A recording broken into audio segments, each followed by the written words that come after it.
set up here. Can you all hear me? Yes. Okay, great. Well, Chag Chanukah Sameach. That is Happy Hanukkah. And as I was just mentioning to my class here, and I'm sure most of you all, if not all of you, well, certainly the ones that have been involved in the Noachide movement know that Hanukkah is certainly one of the Jewish festivals that invites Noachide participation, and virtually the only restriction is just of making the brachot, because it says in there, the one who has sanctified us regarding the mitzvah of lighting the Hanukkah candles. That applies only to Jews. And Sha'asa Nisim La'avotenu, the one who performed miracles for our fathers at that time, also is not relevant for Noachide to say. But other than that, one can generate one's own blessing of thanks, or there is a whole book that's available online to download by Nancy January for Noachide observance of Hanukkah. And I began explaining last week, and I just want to follow up on that, the concept of time, and that this is why time is so sacred in Judaism. History is sacred. Events that happen in history are not just by coincidence, by accident. History, the English word history, bears a uncanny phonetic resonance with the Hebrew word Hester. Hester means hidden, as in Esther. It's one of the meanings of the name of Esther, hidden. Her whole involvement in her mission of saving the Jews was hidden, and God's name is hidden throughout the Megillat Esther, the scroll of Esther. And this is whence comes the English word mystery, coming from the Greek, coming from the mother language Hebrew, from the root seter, hester, mistarim. History is a mystery. The mystery of history as it unfolds. This is deeply appreciated if one has a little grasp of fractal geometry, which, as I've explained,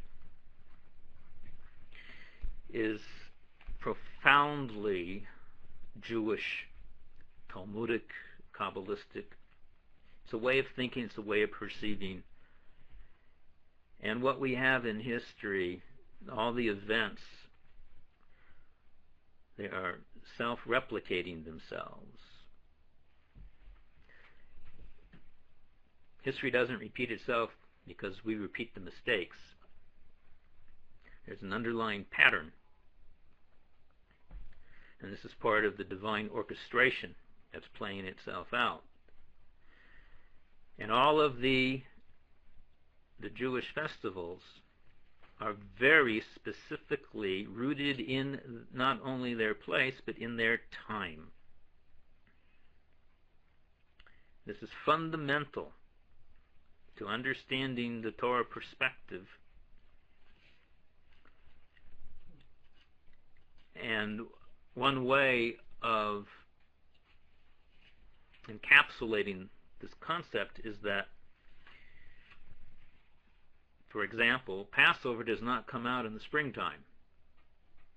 Rather, the springtime comes out in Passover.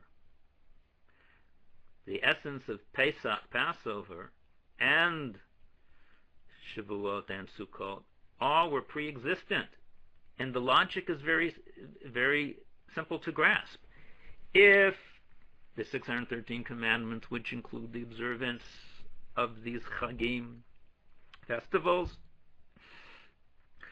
are part of the intrinsic structure of reality, and one of the ways it fractals out is the 248 limbs of the body and the 365 ligaments. And incidentally, don't try to pull out an anatomy atlas and count them up. You won't find 248, you won't limbs and 365 ligaments, because the system of classification here is not the Western system. Just like you cannot force Chinese medicine into Western packaging.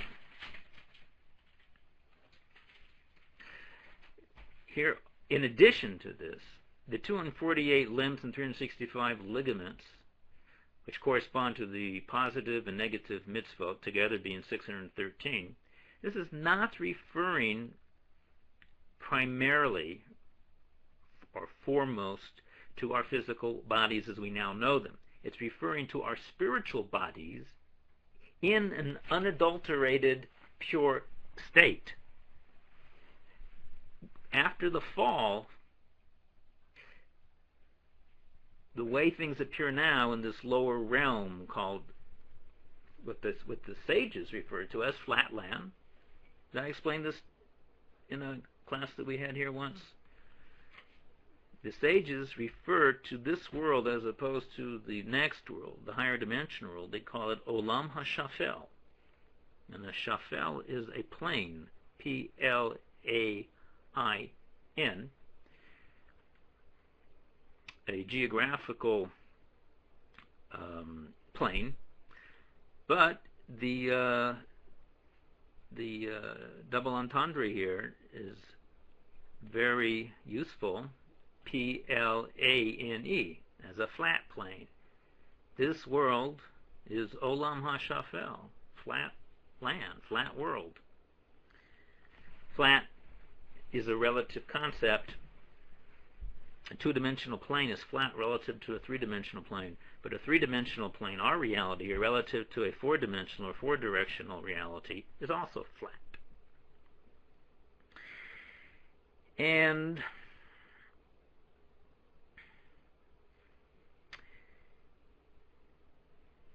there is an underlying mystery that is unfolding, and Hanukkah is one of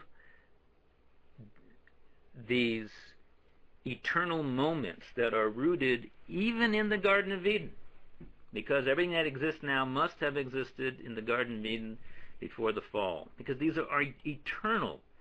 Hanukkah is never not happening. It was never not happening, because as we see in our Adamic time chart that I just had up, and this one here, which we affectionately refer to as Festival Man, is actually Wool Man, because contains both male and female, and that's alluded to in Tu B'Shvat and Tu B'Av, and God willing, when those festivals come up, we'll explore some of them, but it has to do with the masculine and feminine essence of the divine reproductive system. Tu B'Shvat is about masculine energy, and Tu B'Av is about feminine energy, and they are literally back to back with each other, being 6 months apart. In any event, As you can see, Hanukkah and the Purim, as we discussed last week, are the two legs. And I want to emphasize this point because this dispels one of the greatest misconceptions about the rabbinic tradition, that there is a significant difference between something that's biblical in origin and something that is rabbinical in origin. For the uninitiated, that which appears to be rabbinical, not clearly explicit in the Bible, there's a tendency to not only give it less value, less credence, but also it has been a source throughout the millennia. It has been, the misconception has been the source of actual ridicule and mockery of rabbinical enactments and rabbinical laws and rabbinical statements.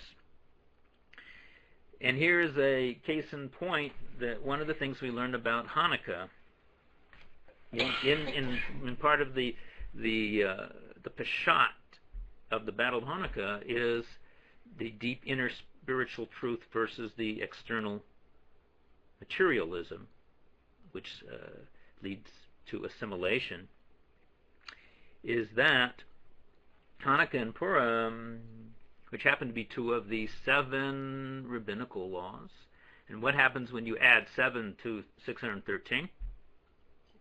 Get 620. Why is 620? What's the relevance of 620? 620 is the gematria of the word keter, crown. Now, let me just do a quick little sidebar here about gematria. Some people love numbers, some people hate them. Some people naturally flow with a gematria numerical equation. Other people, and even this is, I've seen this amongst not just religious Jews, even Torah Jews, even Torah scholars. Some people have a propensity for it, others don't. And so we have to understand, appreciate, this is not numerology. When the sages make a gematria, and we say that a particular word is equal to another word, what they are doing in effect is showing a fractal relationship, that both of these words and the concepts that they represent are both rooted in the same source. They, in fact, are two manifestations of the same essence scaling out on two different levels. And a powerful proof of this is that the word gematria, where does it come from? Geometry. It comes from the Greek word geometry. And geometry, we know, is about spatial relationships. And so when the sages are drawing an equation between two words, two concepts, they are primarily making a spatial relationship. And from a fractal perspective, this is very clear that they're showing that these two concepts or artifacts are in fact emanating from the same root. And so Keter, crown, which is the gematria of 620, you see a beautiful pattern here, a pattern relationship, a fractal relationship. At the 613 plus the 7 rabbinic laws gives you crown Keter. We also see this fractaling out, that when you add up the actual letters in the Ten Commandments? How many letters are there in the Ten Commandments? The Aseret HaDibrot, the 10 sayings, utterances. There happen to be 620. Now, you could, on one hand, imagine a bunch of rabbis at the time of Moses sitting around trying to write the Ten Commandments so it happens to come out exactly 620 letters.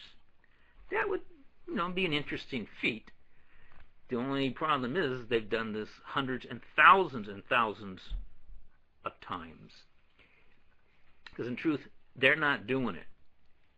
This is how it falls out. When the diamond consciousness of Adam split and broke and fractured, it fractured into all these fractaline pieces. They're just following the patterns. There's nothing here that doesn't have an underlying symmetry to it. Torah is, from this perspective, is nothing more than the cosmic grid for all the pieces of the jigsaw puzzle that fell out of Gan Eden. And the purpose and the mission of the nation of Israel? To find the pieces, pick them up, clean them off, dig them out, redeem them, and return them back to their source. That is exactly what is going on here. Oh, also, let me mention, if I haven't done so before, I think I have, there's another fractal here. And quite honestly, I have not seen this mentioned in any of the Noahide material, that it appears quite obvious to me that the 7 Noahide laws, when they are, instead of the 7 rabbinical laws, when they're added on, we see then that the 7 Noahide laws are part and parcel of the cosmic creation. The number, the value 620 is a value that is resonating throughout creation, and it has never not been resonating. And therefore there is an eternal root to the phenomenon of B'nai Noach that precedes even Noah and even Adam. Where, here's one of our Torah koans, that's K-O-A-N, Torah mind puzzles. Not only in the Garden of Eden, Noahides have to ask themselves, where are the 7 laws embedded before the fall, but even in the higher dimensional body of Adam Kadmon, where are the Noahide laws embedded? And it goes back to when? Never not. Hanukkah and Purim are inseparable, as we mentioned, and I have it pictured here on the chart, Hanukkah lining up with the Kabbalistic coordinate called Netzach. It's on the right there. Remember, we're looking at this bodily form. We're looking at it from the back. Okay, so here, the Pesach Passover. That's the right. You're looking at like a man, a being from the backside. Hanukkah is lining up here with the right leg, and Purim with the left. But as I explained, the Hanukkah and Purim, Netzach and Hod, are known as the Trepal Giguf, the 2 branches of the trunk, and they are inseparable from each other. They're literally twins, and therefore you will sometimes see aspects of Hanukkah associated with Hod, the left side, and Purim with Netzach, the right side. And I saw a a word. I found a note that I had written down from the Bnei Yisachar, a famous Hasidic work by a Hasidic master, where he wrote that the body of Hanukkah is in Netzach, but the inner dimension of Hanukkah is Hod, and this would apply vice versa. In other words, there's an external aspect to Hanukkah and Purim and an internal aspect, and they are like the classical Oriental yin-yang symbol. Would it also be Jacob and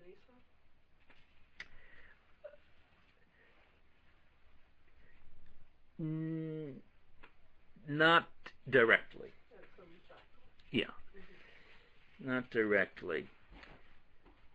Now, there's a phenomenon that occurs with Hanukkah that's very important to know. Because Hanukkah is associated with the left leg, Hod, in its inner essence. I began explaining at the end of our class last week that Hod, the spiritual coordinate of Hod, associated with the left leg, actually extends lower than its twin counterpart. And that's because it's the female. It's associated with the feminine energy, which is on the left side, relative to the energy on the right side. And therefore, it is more vulnerable to spiritual contamination. It's not by coincidence that we are told in the oral tradition that when Jacob was wounded by his celestial opponent in the night-long wrestling match, and he was afflicted in the Gid HaNasha, the socket of the thigh, where the sciatica nerves run through. It was the left socket associated with Hod where Jacob was afflicted. And thus, that has always been the vulnerable place, the Achilles heel, as it were, the Achilles thigh of the nation of Israel. And this is contained, as I mentioned, in the verse from Mishlei, Proverbs, Ragleha Yordot Mavet. Her legs extend into death, into the realm of death. And that is associated with Hod, the left side. And I quoted you the verse from Daniel, Hodi nepach alai lemashchit. Daniel writes in chapter 1, verse 8, I was left alone and I saw this great vision, and my glorious appearance, Hodi, my Hod, was horribly transformed. The Rizal explains that this is alluding to this phenomenon, that the word Hod, when it becomes inverted, becomes the word Daver, as in the Book of Lamentations, Kol Hayom Daver, the whole day was a day of sorrow, of great grief. That's the word Daver. The very word Daver, when you invert it on itself and spell it backwards, spells Hod. Hey Vav Daled, Daled Vav Hey.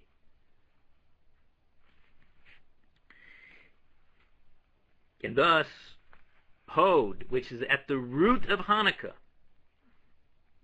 Remember, as I explained, the basic concept is this.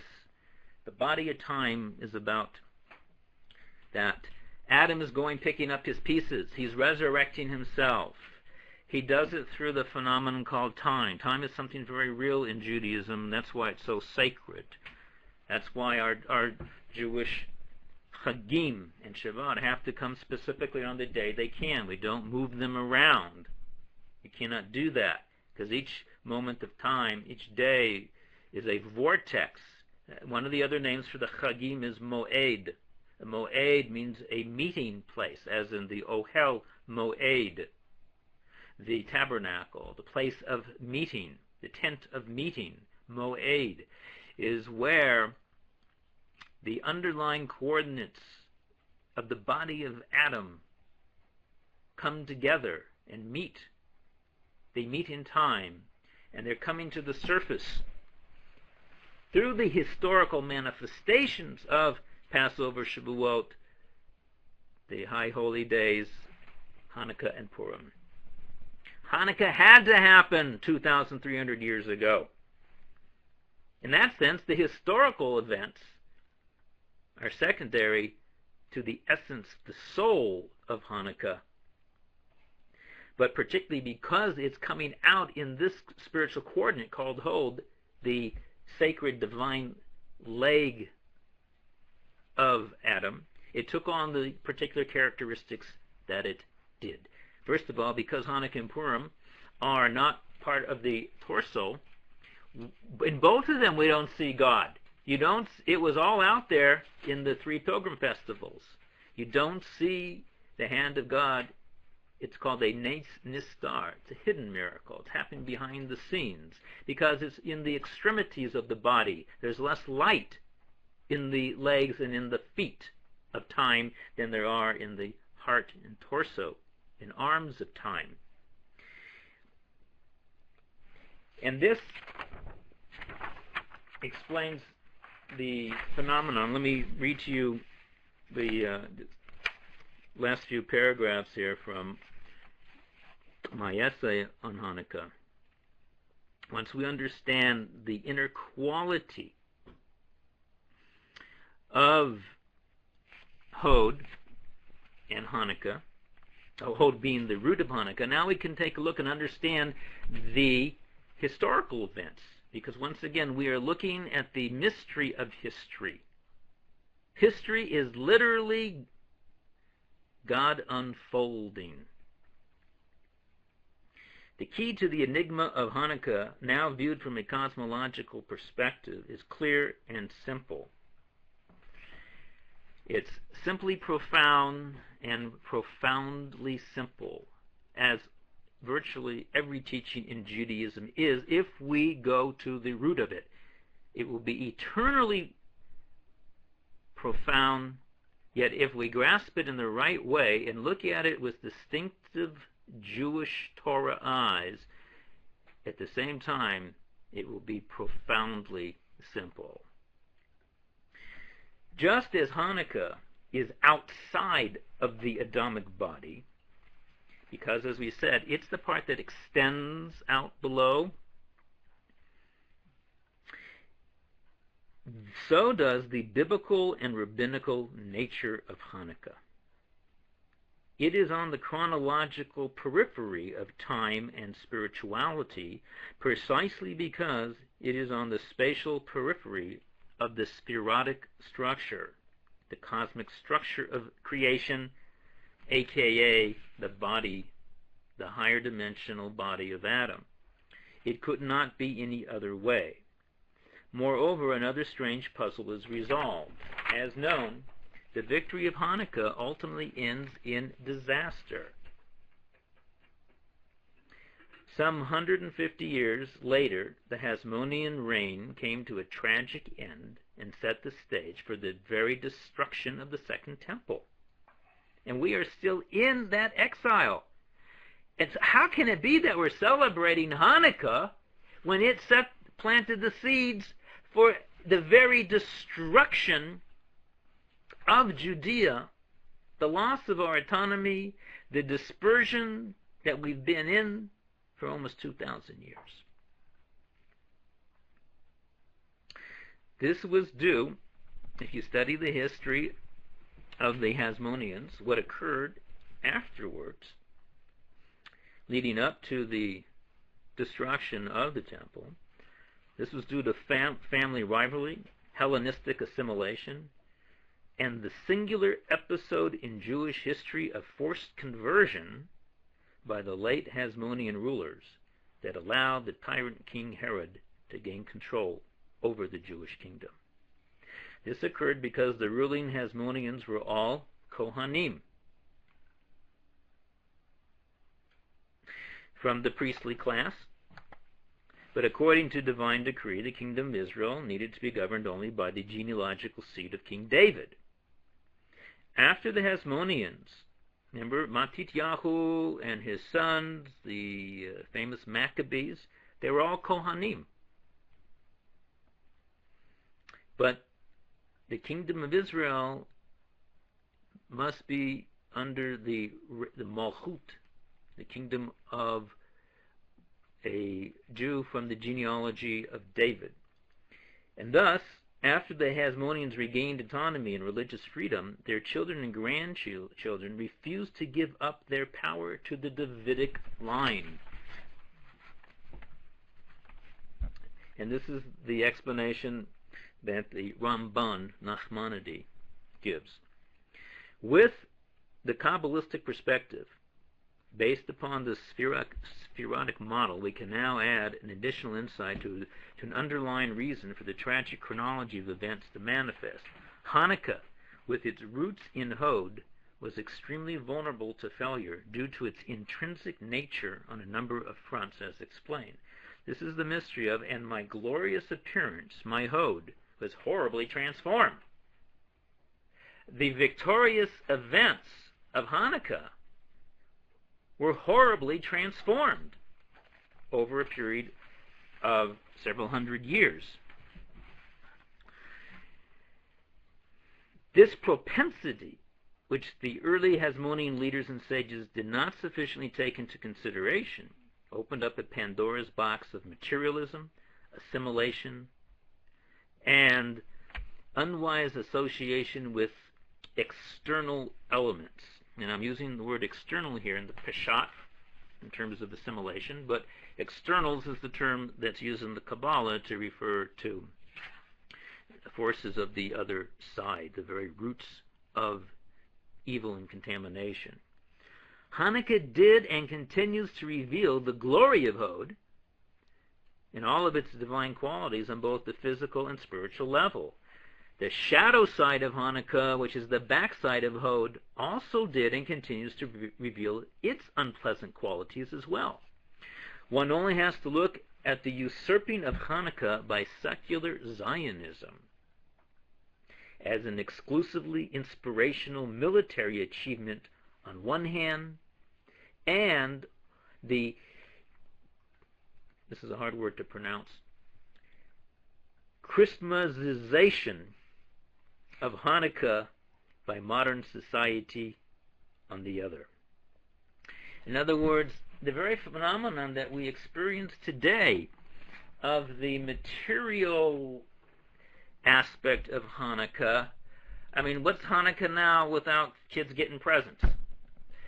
There are songs that are written that are proclaiming, in an attempt to inspire Jewish observance, that, hey, those Christian kids, they get presents just on one day. We get presents for 8 days. Where does this whole present thing come from? And it's all well and good, but what it does, unfortunately, obscures the deeper meaning of Hanukkah. And even if it's all well and good for the kids, Jews that are uneducated in the depths of Torah then relinquish Hanukkah observance to the children. And Hanukkah then stays in a state of katnut. Katnut is the Kabbalistic term for constricted consciousness, immaturity. Likewise, the same thing happens with Purim. What's it associated with? None of the profundity of what's going on behind the scenes of Purim. And so both Hanukkah and Purim, and I think I don't know, it might be they might be rivaling each other for which one has become more contaminated in the external world with its superficiality. But certainly Hanukkah, if you ask the deeper meaning of Hanukkah, it's about a military victory. That's the deeper meaning, aside from the fact that it's competing with Christmas for a fun time, and it's all good for educating kids, and but they need to be educated not in how to receive presents, but in the mystery of history. And again, this is alluded to in the sages' statement that even in the future, if all the other Chagim will be annulled, the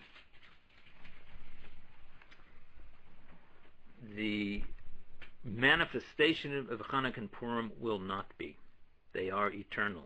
Truthfully, all of the Chagim are eternal, but there is a additional secret buried, deeply buried in Hanukkah and Purim.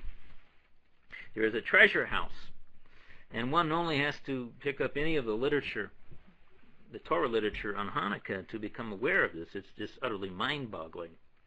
And I just now want to share a little more of that with you. As I mentioned last week, another part to the story of Hanukkah begins, and this is very relevant to Noachides, begins in Bereshit, in Parshat Noach, when Noah is giving the blessings to his 3 children. He says, Yaft Elokim leyefet v'yishkon b'ohale Shem. God will, and now this word is a double entendre, Yaft. It comes both from a root meaning to increase, and it comes also from a root meaning beauty, as in Yafa. Jaffa oranges. Jaffa, which is also the old port city on the Mediterranean coast in Israel. Jaffa. The word Jaffa is from Yafa. Yafa is from Yafa, meaning beautiful. And you can hear it in the word Yaft. And that God will increase / give beauty to Yefet, and he will dwell in the tents of Shem. Yefet is Japheth, and Japheth's 4th son is Yavan. And many, many centuries later, that son, Yavan, is the progenitor for the Greek civilization and Greek consciousness. And as I mentioned, Yavan is the biblical root for the word Ionia, the ancient name for Greece. And dwelling in the tents of Shem. Shem is the root of Shem, from whence we have the word Semite. In modern Hebrew, anti-Semitism is anti-Shemi. Anti-Shemi. That's anti-Semitic, because it was originally pronounced as it should be, Shemitic. Shemitic. But it lost the SH sound and it just became an S sound, Semitic. And that's from whence comes Abraham, Yitzhak, and Yaakov, and that here Noah is revealing the hidden fractal pattern that is playing itself out through the relationship between Jerusalem and Athens, between the Torah perspective and the Greek perspective. The beauty and the influence, the expansion that Yefet will expand, and his beauty is meant to dwell, meaning to be subordinate to the Torah teachings of Shem, aka Abraham, Yitzhak, and Yaakov, the nation of Israel, to the Torah. And different commentaries explain that what is this beauty of Yafet that gets manifested particularly through his fourth son, Yavan. This is Greek philosophy. Greek philosophy is the basis of all Western science. The entire Western world, in fact, is a synthesis, often a battle, between Judaism and Greek thought. Judaism particularly is manifested through the Judeo-Christian ethic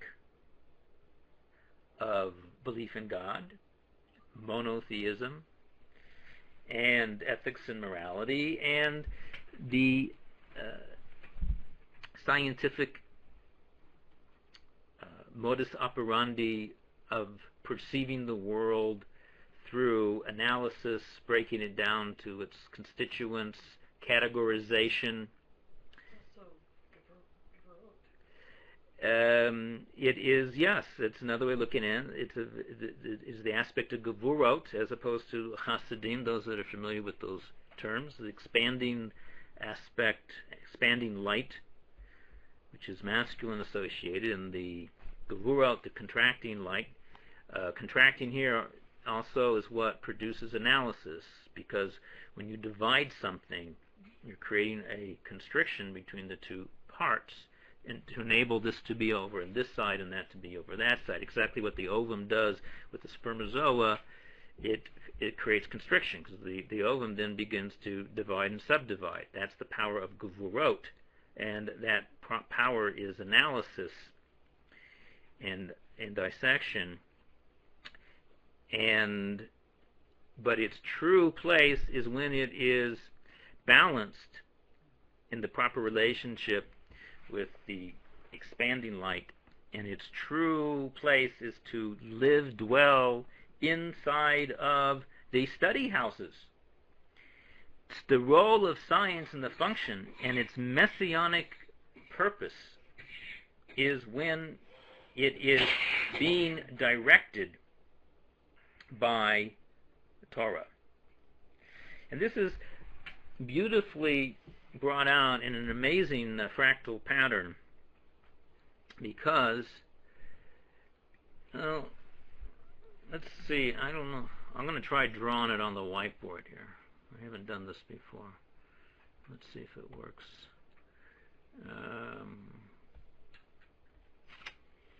It might.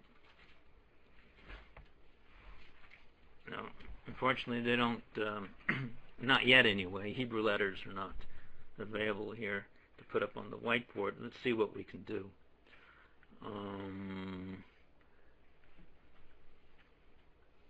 Let me get the right shape. What shape do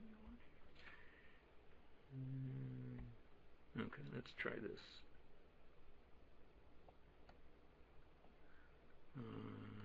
No, need a little bigger than that. Get the laser pointer, check mark. Let's get the color. Let's get a nice red here. And shape. Oh, I see, that's a square. Thickness of my line. Oh, here we go. Line thickness. Alright.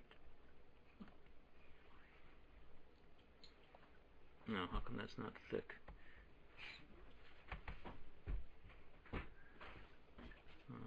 Color red. Oh, I see. Okay, that's thicker.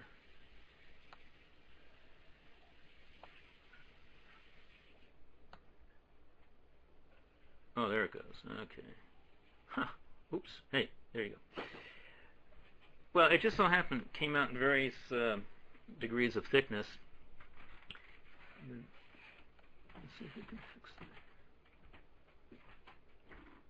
Oh, I see how it's working. Okay.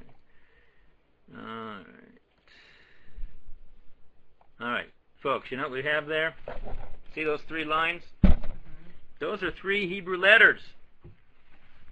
Yud, Vav, final Nun. And if you put the vowels underneath it, it spells Yavan. Yavan. the biblical name for Greece. Look at the beauty. Look at the symmetry. Look at the columns, the Greek columns. Isn't this gorgeous? The simplicity. I mean, it's almost like Zen-like in its simplicity and in what it's telling you. Look at the categorization. Small, middle, large. Look at the symmetry. Right, left, middle. It's gorgeous. This is Greek beauty. This is Greek philosophy. It would be more gorgeous if there were some curves in it. Ah. So watch this.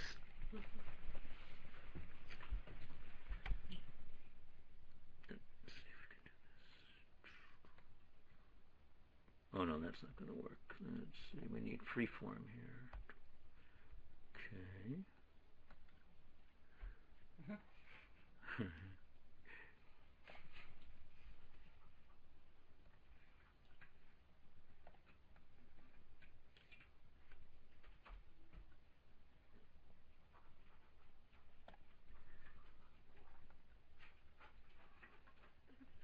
All right. What is that? I have to admit, it's not a bad tzadi. No.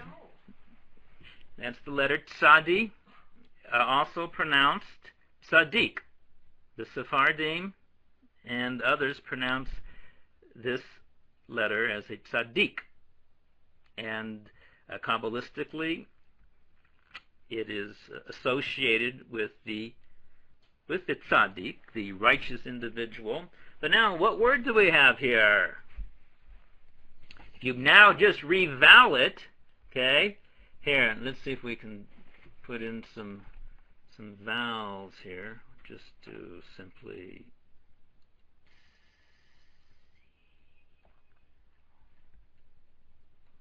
Zion? There you got it. Oop. Zion.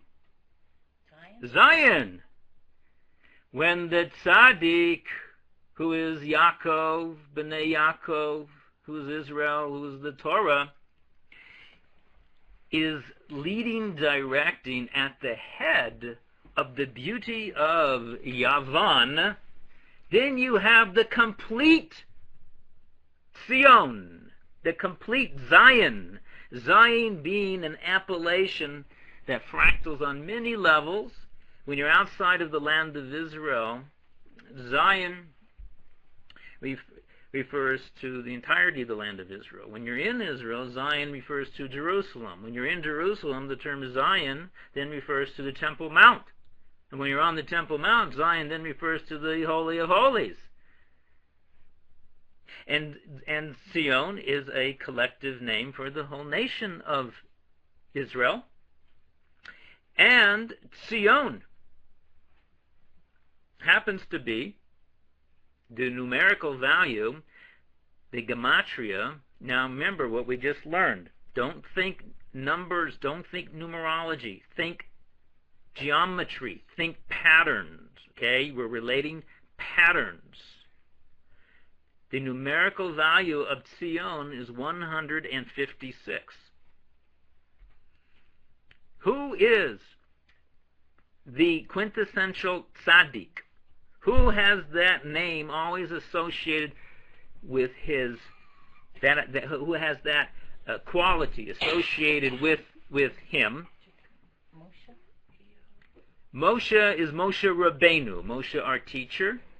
Abraham, Yitzhak, and Yaakov are our fathers. David is our king, associated with Malchut. Yosef. Yosef the tzaddik. We're running out of patriarchs. Yeah, you're running out of patriarchs. I was waiting for you to try to throw Sarah in there, Rivka. Joseph is the quintessential tzaddik. His full name, his last name actually is tzaddik. He's Yosef HaTzaddik. Joseph the tzaddik. Yosef fractally is the gematria of 156. Now, if you're not familiar with this, this is a type of internal Torah. It's a mathematical language. If you're not familiar with it, it sounds, oh, that's cute, or that's far out. But this is done thousands and thousands of times in Torah, and this is part of the inner language of how the sages talk. It's how the Torah talks. It's like mathematics. It's a pure science.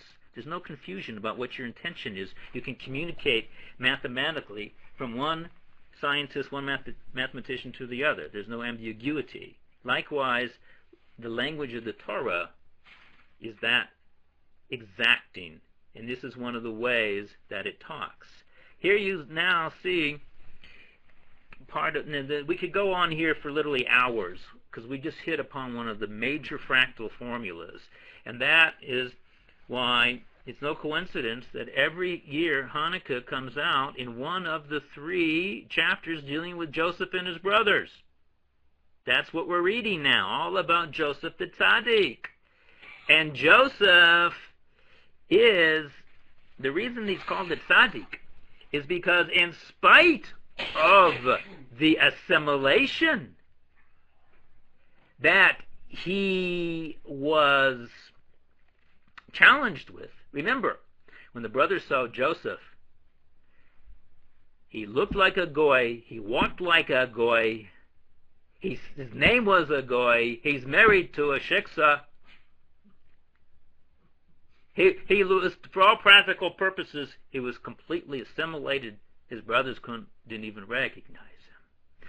The difference, however, with Joseph was he knew. V'heim lo hikiru, who they did not recognize him, but he recognized them. And Joseph, part of the reason he was called the tzaddik was because he went in to the external world, into the world of the occult powers of ancient Egypt. He mastered the secrets of the pyramid. To this day, they don't know how the Great Pyramid of Giza was constructed. They don't even know why it was constructed, because it was never a tomb. And you know what? They don't even know who constructed it, because it was ancient. When Yaakov went down there with his clan, it was already there. It was ancient. But Joseph knew the secrets of the pyramids. He was the master of economy, the master of psychology and dreams, and the master of finance. He was a virtual Einstein, Marx, and Freud, who happened to be the 3 individuals that had the greatest effect upon the 20th century, all 3 being Jews, all 3 being assimilated Jews in varying degrees. You see how history is playing itself out? And this, of course, all has to do with the mystery of what's called Mashiach ben Yosef, the Josephic Messiah, and his particular struggles and battles. And the Bnei Yisachar also points out that Antiochus, the evil king of Hanukkah lore, right? He's the one that made the decrees. All the Greeks were not bad. I mean, we know Alexander was appreciated very much, knowledge and history, and he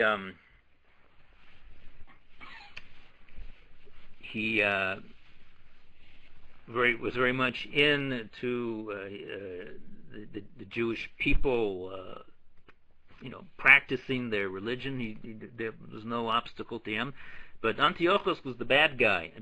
And the Bnei Yisachar points out that Antiochus happens to be Gematria 156.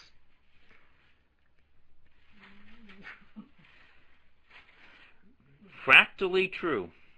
Yes, folks, it is fractally true. What do we see from this? And our time is up now. Is that the whole battle between going back to the original events of Hanukkah about the assimilation, the Hellenism, It's going on. You see, it's been going on. This battle, the struggle, has been going on within the Jewish soul throughout its history, and it's going on to this very, very day. It is a battle between Yavan, its beauty, and the tzaddik.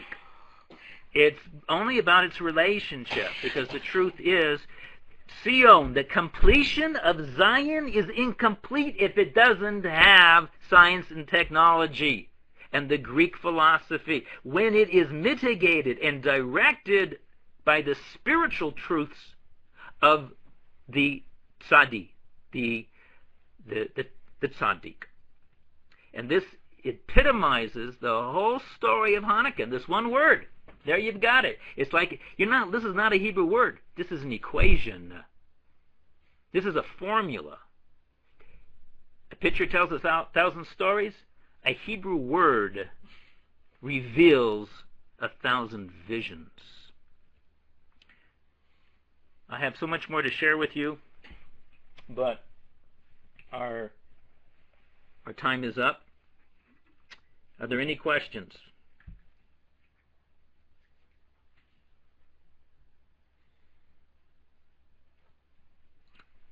No questions. All right. And I will leave you with this one final thought.